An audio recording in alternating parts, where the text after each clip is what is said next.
Bonjour à tous, bienvenue pour ce nouveau numéro de Dans les rues de Paris qui est consacré aujourd'hui à la place de la Concorde. En réalité, il s'agit d'un ancien numéro que j'ai retravaillé pour ajouter des détails et pour ajouter aussi de l'iconographie.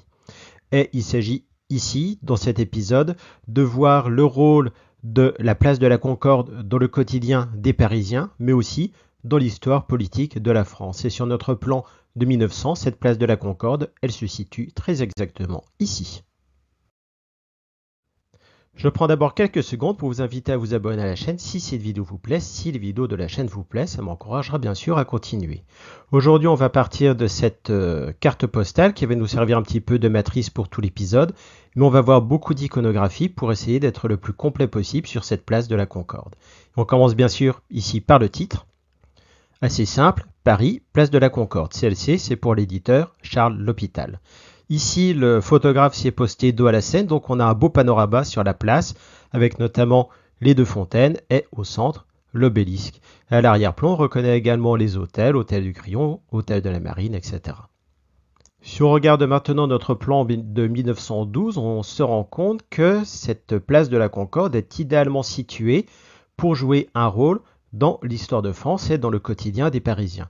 On trouve la place ici et directement à sa droite, on aperçoit le jardin des Tuileries où était situé auparavant le palais des Tuileries qui a été détruit pendant la Commune. Et c'est dans ce palais des Tuileries que Louis XVI a été assailli par la foule lors de la journée du 10 août 1792, ce qui a provoqué la chute de la royauté en France. De l'autre côté, on voit défiler l'avenue des Champs-Élysées, et puis nous avons également ici l'un des ponts qui permet de traverser la Seine, c'est le pont de la Concorde. Enfin, on trouve également des ports, comme ici le port de la Concorde, le port des Tuileries ou le port des Champs-Élysées. Donc notre place de la Concorde, elle occupe une place centrale tant au niveau des échanges qu'au niveau des institutions, que ce soit au XIXe siècle ou au début du XXe siècle. Ce qui fait qu'elle va avoir son rôle à jouer pendant toute l'histoire du XIXe siècle, de la Révolution de 1789 jusqu'à 1914. C'est ce que nous allons voir maintenant. Avant cette révolution, la place de la Concorde ressemblait à ça. Il s'agissait à ce moment-là de la place Louis XV et vous aviez au centre cette statue équestre de Louis XV. Sur cette image, on est quasiment à l'inauguration de la place, c'est-à-dire vers 1763. Seulement, vous vous en souvenez tout à l'heure, on n'est pas très loin des Tuileries et la place de la Concorde se retrouve très rapidement au cœur du processus révolutionnaire et devient en fait très vite le site des mauvais souvenirs, comme ici avec l'exécution de Louis XVI ou là avec celle de Danton et des indulgents.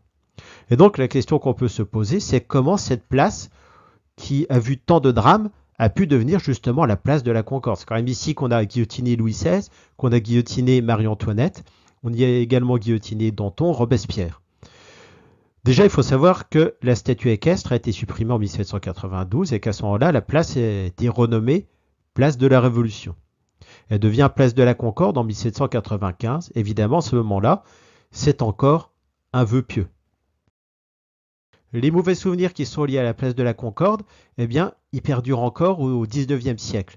Et ils posent quelques petits problèmes d'urbanisme. C'est une place qui a vraiment le visage des mauvais souvenirs. Il faut vraiment l'aménager, il faut vraiment la réhabiliter.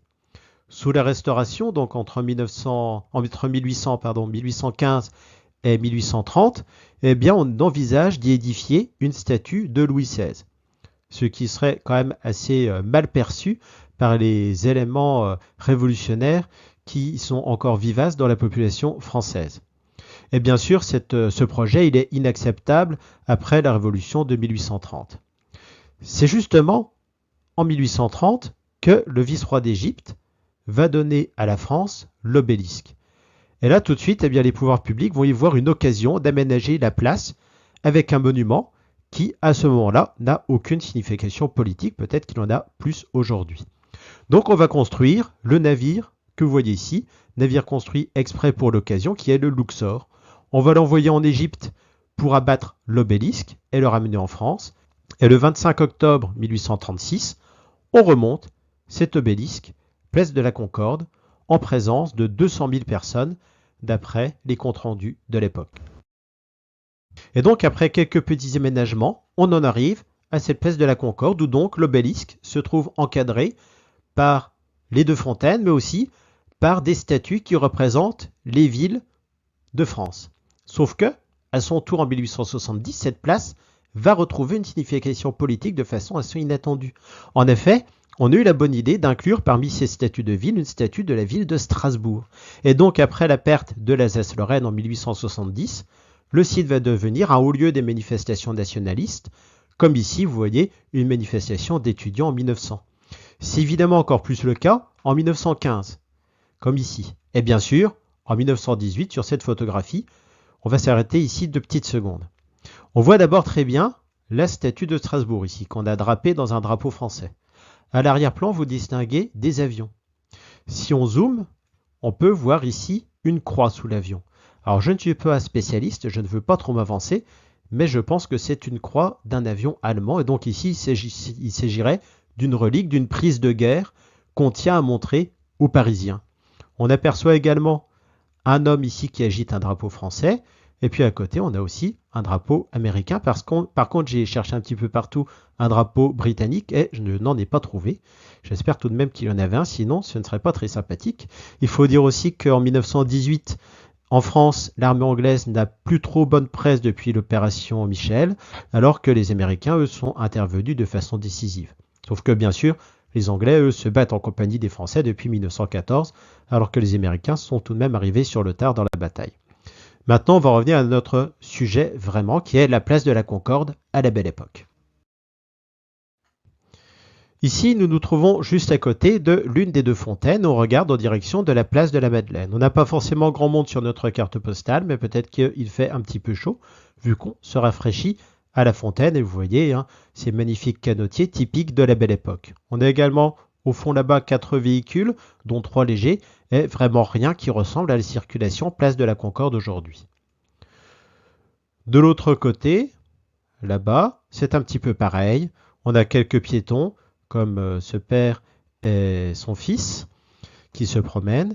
Et au loin, on trouve également quelques véhicules assez peu nombreux qui arrivent donc du pont de la Concorde. Mais attention, parce que c'est justement quand on croit qu'il y a peu de circulation qu'il faut être particulièrement vigilant. Et voilà ce qui arrive, un accident, place de la Concorde. Vous voyez d'ailleurs le titre assez explicite, un accident place de la Concorde. Et vous voyez aussi qu'au crayon, Georges promet d'écrire prochainement. Là, avec notre accident, alors il faut savoir que à la Belle Époque, on est vraiment friand de faits divers. Et vous voyez que c'est le cas dans les journaux, mais c'est le cas aussi dans la vie quotidienne. Vous voyez que ici, maintenant, tous nos véhicules sont complètement à l'arrêt. On abandonne tout pour aller assister au spectacle. Plus aucun véhicule n'a de conducteur.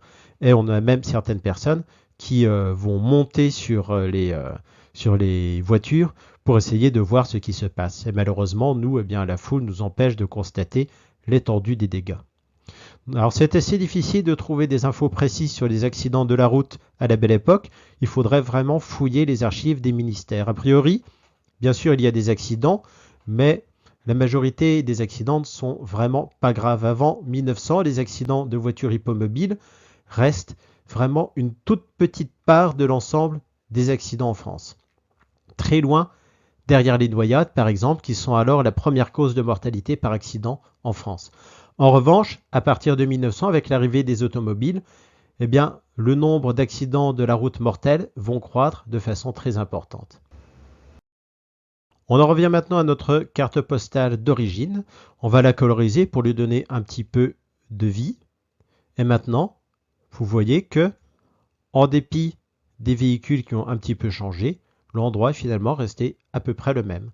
Donc je vous remercie d'avoir suivi cet épisode. Je vous donne rendez-vous dans quelques jours pour une nouvelle découverte des rues de Paris ou pour un nouvel épisode de Doc d'Histoire.